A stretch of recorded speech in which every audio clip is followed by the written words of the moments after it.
SIR 2026 കരട് voter പട്ടികയിൽ പേര് ഇല്ലാത്തവരും ഉള്ളവരുടെ തിരുത്തലുകൾ വരുത്തേണ്ടവരും ചെയ്യേണ്ടതെന്ത്, എങ്ങനെ, എപ്പോൾ എന്നതിൻ്റെ ഒരു ആമുഖ വീഡിയോ ആണിത്.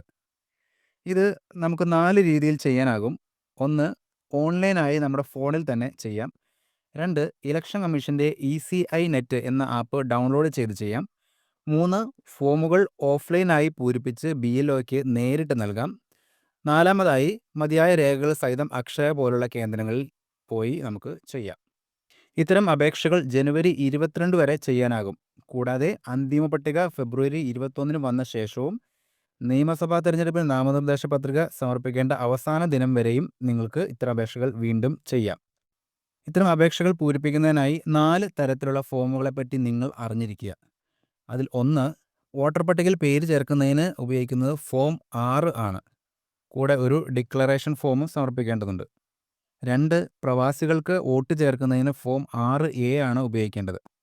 3. മരിച്ചു പോയവർ, താമസം മാറിപ്പോയവർ, 2 സ്ഥലങ്ങളിൽ വോട്ട് തുടങ്ങിയ കാരണങ്ങളാൽ പട്ടികയിൽ നിന്നും പേര് ഒഴിവാക്കുന്നതിന് ഫോം 7 ആണ് ഉപയോഗിക്കേണ്ടത്. 4.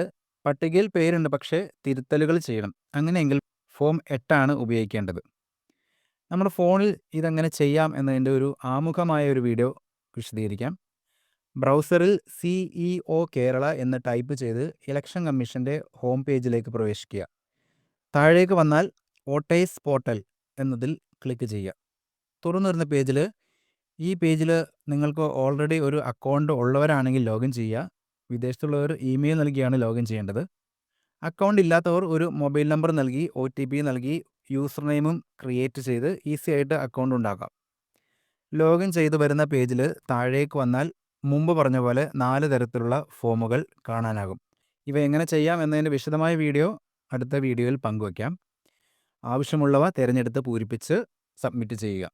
SIR നടപടികൾ ഇപ്പോഴും നടന്നുകൊണ്ടിരിക്കുന്നതിനാൽ നിങ്ങൾ നൽകിയ എന്യൂമറേഷൻ ഫോം തൃപ്തികരമല്ലെങ്കിൽ നിങ്ങളെ ഹിയറിങ്ങിന് വിളിക്കുന്നതാണ്.